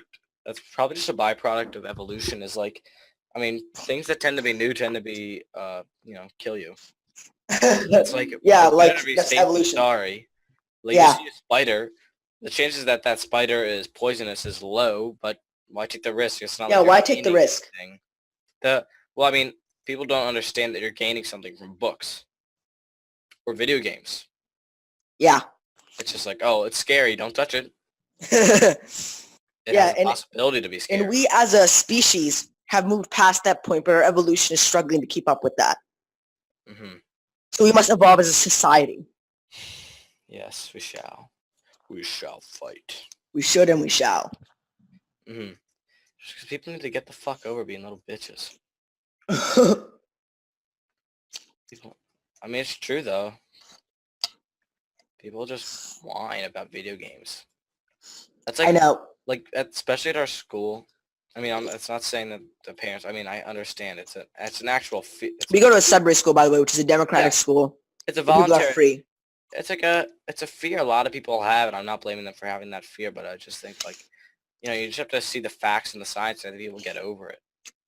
Like I know my dad. It was really interesting. Just like my dad has a pretty big fear of flying, and now flying is a very interesting fear because it's rational and irrational at the same time. I know, right? Because statistically, flying is so much safer than cars and trains and ships. It's just so much safer than anything. However, it's like logically speaking, it's like I've seen evidence of gravity my whole life. This plane is bullshit. It's just flying through the air. Like what? I'm in a tube, 30,000 feet in the air. I'm a human. I'm not a bird. What's going on? The ground's down there. I'm up here. What's going on? When you think about it, we live in a weird world. Mm-hmm. Like we fly way higher than birds ever could in these magical flying tubes. Mm-hmm. Like what the hell? It's like it just isn't. That's what I think is so interesting. My dad was talking to we were at like Whole Foods yesterday, and he saw a pilot, and he was asking him because my dad has been actively trying to get over his fear of flying, and he was asking him, and he was like, well, you should try. This is what the pilot said. He was like, you should try and get into one of the mini planes and just learn the physics behind it, and how it's impossible. It's essentially impossible to fall out of the plane. You won't fall out, and he's like, so just try and like teach your mind the logic rather than just saying there is the logic. Teach your mind the logic because your brain doesn't really understand it. It still thinks it's 30,000 feet in the air. Yeah, and it is. Yeah, I mean, that's what I think is so interesting about the fear of flying. Because in one aspect, it is completely irrational. In another aspect, it's like, well, you're not going to fall out. We're not meant to be up here. Exactly. Which is really fascinating about flying. But I've never really had a fear of flying. Maybe a little bit. I mean, it's not like nothing. Still a little scary. So Dylan, do you know when you're going to be able to do what is it called? Commute, whatever, when you can go to Israel? Oh yeah, birthright. Birthright. Right. Probably like next year, I think. Awesome. 2 I years. think that's really cool about Israel. They let anyone of Jewish origin go on Well, it's- birthright. well, actually, Israel doesn't pay for it. It's just really rich Jewish people. Really, so it's a private thing. Yeah. It's Well, not it's a public sponsored. sector thing. It's state sponsored. Hmm. It is state sponsored, but I think it's what is it? It's basically just a way to get Jewish people to live in Israel. That's what it is. It's just it's just so that Israel can get more money. Okay, all right. This is something that pisses me off. Why does America give Israel so much money? Dude, I don't know. It's bull. We give way too much money to Israel. Oh, Dylan. Mhm. Culture Dusty made a video called Fuck Israel, and it's basically about why we give so much money, how giving money to Israel is BS perpetuated by religion. What's the answer? Uh, For religion. I guess because I that is like believe- the homeland of Jesus. basically, and it's the fact that like the Jews are kind of like the chosen people, and it's like all BS, and it's also political BS too. Healthy dose of politics and religion.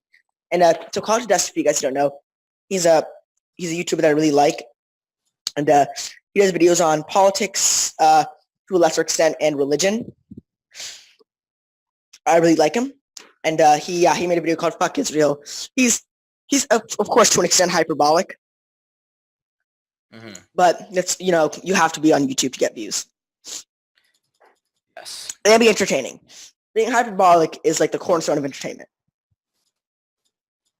Yeah, but I don't know why he gives so much. It's like It's bullcrap. Like they need it. mhm. Israel has a lot of money. Yeah. Maybe not a lot, but a good amount. I know. People care way too much about religion. Yeah. Like, oh, let's give it to Israel. It's the homeland. Yeah. And it's really funny too. There's so many like, I don't know what the whole thing is with conservatives loving Israel. I mean, I know. I'm sure everyone saw the Sacha Baron Cohen thing. Have you seen that, Neil? No, what is that? Oh my God, it is absolutely hilarious. So you know the guy that did Borat? Yeah, Sacha Baron Cohen. Yeah, it's just Oh my God, he has this whole new sketch. It's a TV show, and he's like no shit. He is. Oh he's man, an that's awesome. Israeli. He got this Republican senator to say that he wants to give guns to 4-year-olds. Oh my God, that is hilarious. Oh my, it is outrageous. He got this guy to say that he wants to give guns to 4-year-olds. He's like, so his whole thing, he's like, so do we want to not give the guns to the teachers? We want to give it to the kids. Train the kids to shoot the terrorists. And like, they get the senator, they hook this thing up where they put a gun, like they have a teddy bear and they put a gun inside the teddy bear. And they show it's like, this is what we're going to do to train the kids. I was like, oh my God. And, Okay, what's the show called? I forget. Just look up Sacha Baron Cohen. It's very big on YouTube right now. Attention, everyone, do that because he's amazing. He is so, it is hilarious. Yeah, Borat has come to the point where it's so quotable, it's become unquotable because everyone quotes it. Mm-hmm. Very nice. How much? Very nice. How much? I know. It's He like is it's like a social experiment but without the fakery. Mm-hmm. The movie both Borat and Bruno, both movies are just massive social experiments. And it's really interesting too. It's not like they're not like Jackass, because Jackass is like, oh look everyone, it's just Jackass is kind of just being a jackass and watching people react. yeah, and it's like to get people to sign their release forms. It's like, oh, this is Johnny Knoxville. Hi, he's really famous. Just sign it now. You're pranked. But Sacha Baron Cohen is not as well known as Johnny Knoxville, and I love the way they stage that. Like, I heard Borat. Like the people, guy the way who they did do Sacha it, the Baron way Cohen. they They told the people that it was an actual documentary. yeah, the way they got people to sign the releases that they said this is an actual documentary, and technically it was a documentary. They marked it as under. I don't know how they did it. Like it was a comedy, I think, mockumentary too, Mhm. or whatever. I don't know what it was under. And Neil, But- I was watching deleted scenes of Borat, Yeah. Oh my god, it was completely outrageous. There's this whole scene. There's this guy. He was walking around a grocery store. He was trying to get people to show him a grocery store, and there was a whole aisle of cheese. Okay. And he's asking the guy that runs the store. He's like, "What it is?" Like for each item, he's like, "That's," and he's like, "What it is? That's cheese. What it is? That's cheese." And they did that for literally. I'm not even joking. Like, just imagine a whole freezer aisle. It was 20 minutes of him asking what it is, cheese. Why was did an no one say anything? It was half an hour long. Are you sure that wasn't the scripted one of the scripted parts? You can watch it. The guy's like getting pissed off at him. 'Cause Oh my god. what it is? It is hilarious. I think the great part about Borat and Bruno is that they integrate the scripted parts with the unscripted parts so like fluidly. I totally know what you mean. Yeah. But I know his comedy is What just it is. so hilarious. And it's so much more outrageous than everything else. And it kind of makes you like think like, oh crap, that's what people like. Because you get people to say such hilariously horrible things. Like it kind of makes comedy out of people's kind of hate. Mm-hmm. And I think that's Really. good because it's like we have so much hate in the world, and people tend to just go like, "There's hate in the world. I'm gonna go pout about it now." It really shows it. But I think it just shines light on it while doing one of the most awesome things humans can do, laugh. Mm-hmm. So I think it's just awesome. I wonder what the evolutionary reasoning is for laughing, because like, It's a social thing. I looked that up. It's a social thing. So if you because if people just start randomly laughing, it makes you laugh. It's because it's a social cue. Interesting. Now, I don't understand entirely why people like laugh alone, but I think you also get the same feeling as if you're in a group. Like you get like a social feeling when you laugh. Mm-hmm. Like I don't know how to It's like- describe This is why you have a social feeling. it. Don't you know that when you have social feelings, this happens? It's so interesting. Like people who don't understand social cues. I don't know how to say what I'm trying to say. But like, I think that's really interesting about humans is that we have the capability to understand what people want us to do Yeah, and without and communication. you kind of look at people that have because I believe it's an autism is the ability to not fully understand social cues, right? Yeah. Yeah. So it's kind of interesting that because it's very interesting the fact that people seem to like because if someone's very high on the spectrum or even fairly high, people can tell very easily, and it's I'm not saying it's a bad thing. Don't I'm not even trying to imply that. I'm just saying that I think it's a very interesting thing about humans that humans social cues have become so ingrained in our society that even someone slightly on the spectrum, it's not even awkward. You can just tell already. Mm-hmm. Just because of how ingrained social cues are in society. It just shows the complexity of humans. Yeah. Like humans are so complex that even a slight variation of the ability to tell complex social cues, people can notice it and be like, oh, I noticed that. Mm-hmm. Humans are very intelligent animals. Yes. We are really intelligent. We're very smart. I just want everyone to know humans are smart. It is true though. We are really intelligent. And I just think it's so fascinating. I was watching this video and it was talking about like the amount of time humans have existed. And it's like if there was a 24-hour clock. Oh yeah, we'd be like the last 3 seconds. Yeah, we'd be like 3 seconds. Like holy shit. We are like nothing. And the planet is just brand new. In modern society is like a fourth or a fifth of a second. Mm-hmm. I know. I mean, I just think it's so interesting how like humans can have a plan or have an idea about what's going to happen in the future. And then stuff like the internet just happens. It's like, oh, this is all changed. That changes everything. It does though. I mean, the Yeah. internet changes everything. It really does. I think the best part about the way technology works is that it's like technology doesn't increase at a steady pace. Like every time technology gets better, the speed that technology gets better. So you have this never-ending, perpetuating cycle. Mm-hmm. Yeah. So it's awesome. Technology is great. Sometimes it makes Yeah. Because like you see, like it used to be, technology was at a crawl, then it picks up and picks up and picks up, and the pace just skyrockets. Mm-hmm. And now we're seeing the more technological development in a decade than we would see in 100 years back in a really far long ago. Mm-hmm.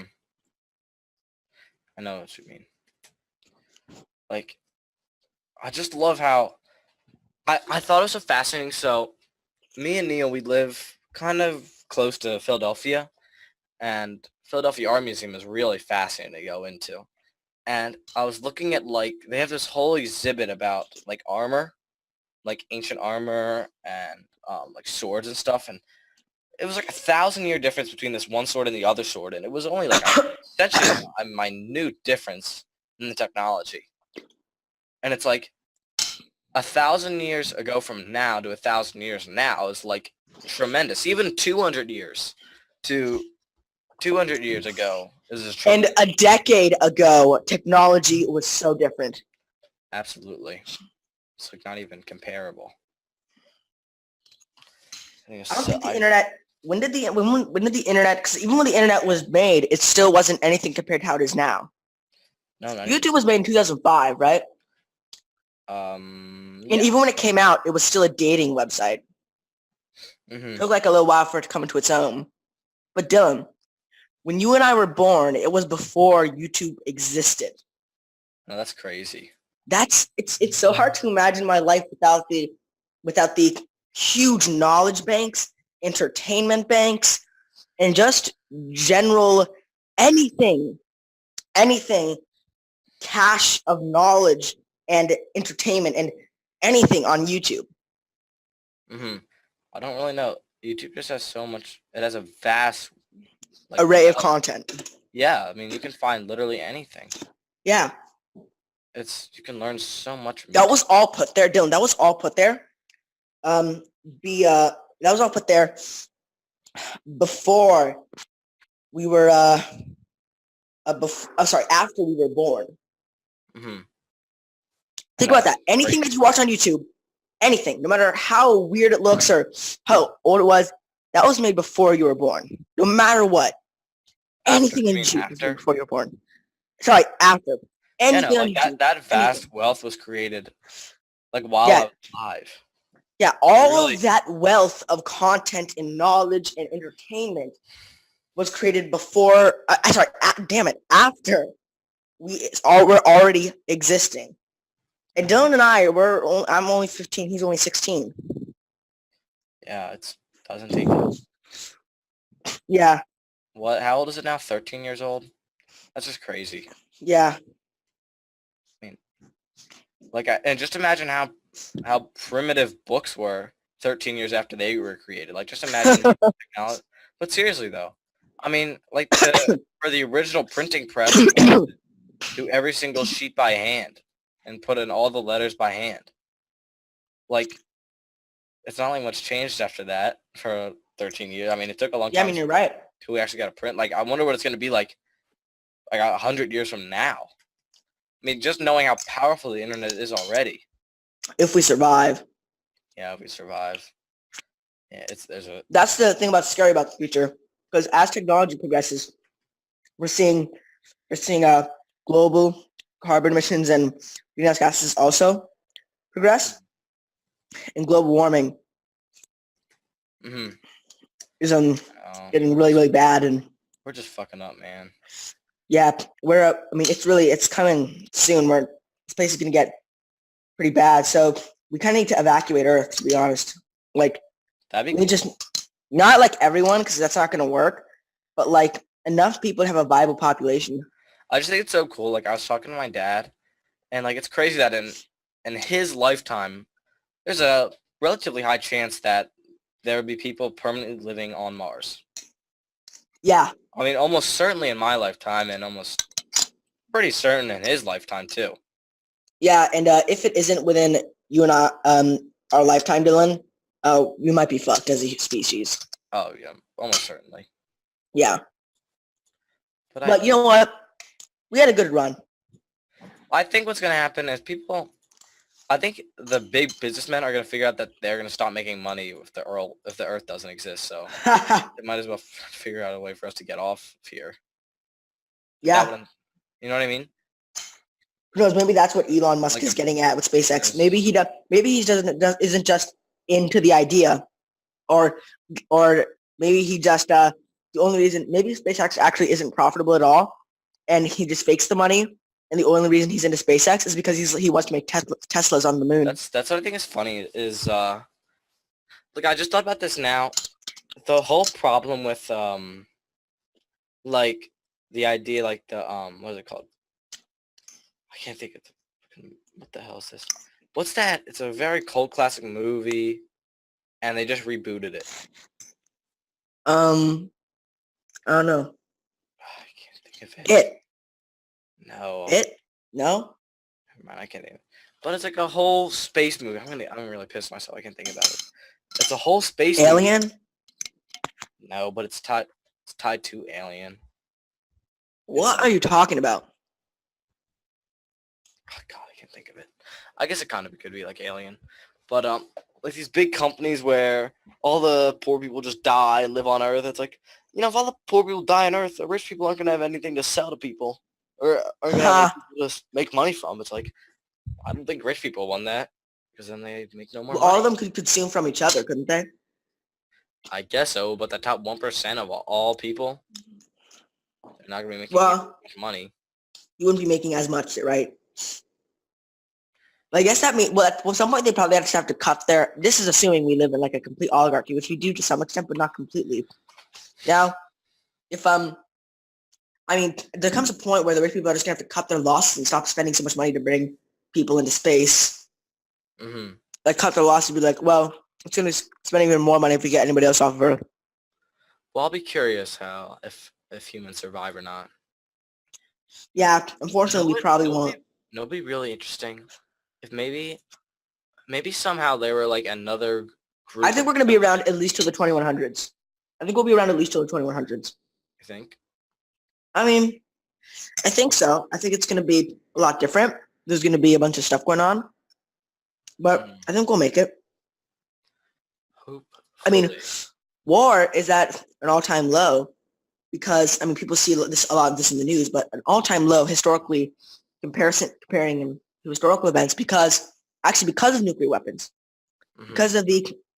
because of MAD or mutually assured destruction, MAD. Basically, no one really wants to go to war. Big countries don't want to go to war with other big countries. That makes sense. And with the age of information, with every single little with the age of information, mixed with the fact that most big countries aren't warring with other big countries, any small conflict gets massive attention over the world, which is awesome. Mm-hmm. Normally it used to be really cool about the internet. Books had a widespread of information, but not even close to the amount of widespread information that the internet can give. yeah. It's not even comparable. Although I think the depth, like I was saying, so books, I think the depth of storytelling is their strongest thing.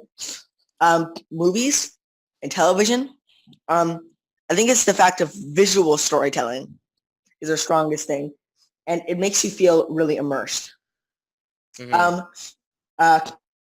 Internet, the collective knowledge base of humanity. Need I say more? Mhm. Video games, I would say probably the fact that you basically are the person. Mhm. I think it's whenever I use my phone, like, cause I just know myself. Like, pretty much if you own a phone, you're probably addicted to it. And I Mhm. know, but I always think of it, and I know for myself, most likely I'm addicted to my phone. I don't really deny it, but I think most people are. And I'm not Yeah, I saying- don't deny it. I think I'm addicted to my phone. I'm normally on it from, when I wake up to when I go to sleep. Mhm. But there's a trait I think when you own a phone. It's like Um, And when So I say that, I mean I'm excluding activities that I do, obviously. well, here's the trade, I think. So you get all your basically privacy and information taken away from you.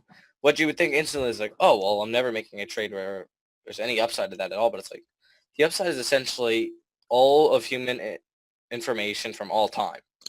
It's like Yeah, that's not 'cause when you bad. go on the internet, you are losing a lot of your privacy. It's really creepy if you look into things that Google does. Google's basically Big Brother. But really, it's not that bad at all. I mean, I I know. don't Like, mind yeah, making you a lose trade. they lose all your privacy, but I don't really care about my privacy if it's not going to be leaked to the public. It's just going to be in the company's database. Because the reason they collect your information is not because they're malicious. It's just because they want to make money and they want to know how to advertise to you. Mhm. They just Yeah, wanna if you're doing something illegal, it's a lot harder. It's a lot easier to catch you. I'm not doing anything illegal, so I don't care. Mhm. If you're doing something illegal, it may be a bad deal, but other than that, I don't really mind using the internet. I don't really mind making that trade. yeah, me neither. Trade for me. I get, you know, all the knowledge from all of human history. Yeah, It's not a big deal. absolutely. And Good deal if you ask me. but I think people should remember that. Like, it's a trade-off. There's no way. Oh my god. Like you can't imagine that being on the internet that much that no one will ever find out anything about you and that you have complete privacy. Like, it's impossible. It's essentially an oxymoron to say I'm on the internet and I have privacy. Yeah, exactly. I The just think internet you is have to- almost synonymous with publicity. I think if you use the internet, Unless you're using like a VPN or Tor. Mhm. But that makes things so much more difficult. Yeah. Yeah, it does. Tor makes it slower. VPNs you have to actually buy. It's very cheap.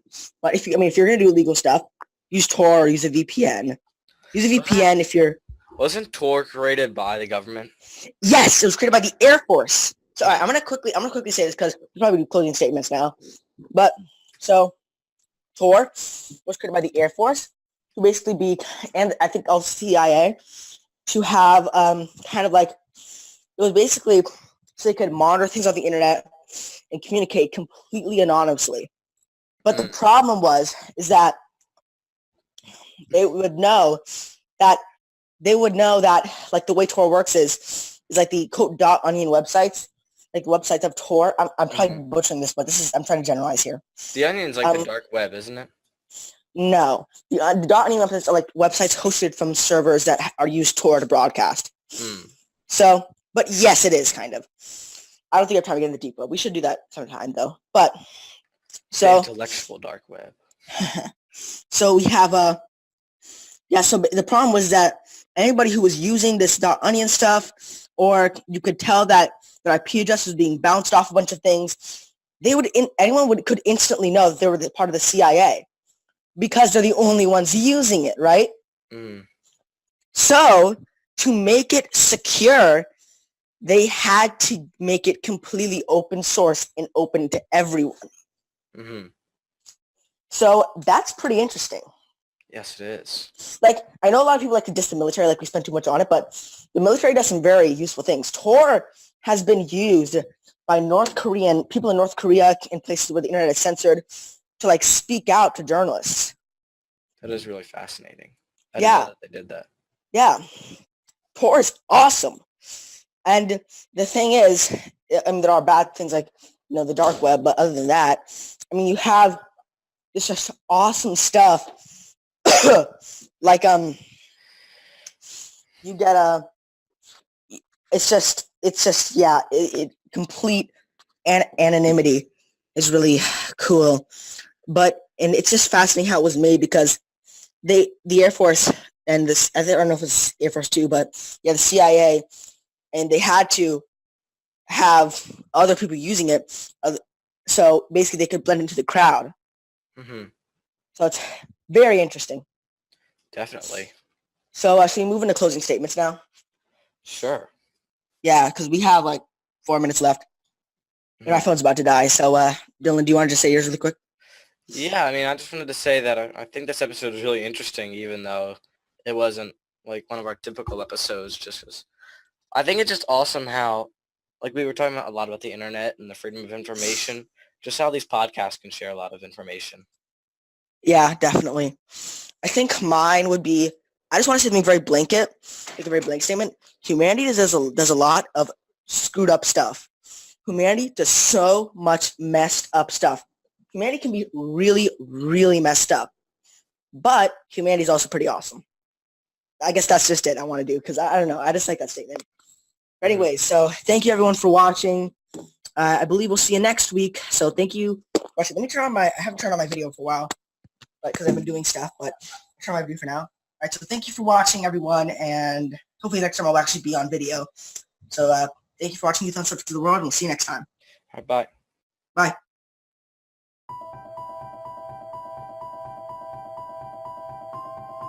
Humanity has been on an epic journey of discovery, learning the truth about the world we live in. New discoveries about the true origins of humanity, ancient history, free energy, as well as the systematic corruption of world governments are now on the forefront of our daily reality. Is the world headed towards destruction based on control and power? Or is an opportunity now being presented to shift and uplift into a higher consciousness? My name is Mel V, co-founder and creative director of Conscious Consumer Network, an independent broadcast network that was launched on the 1st of January 2015.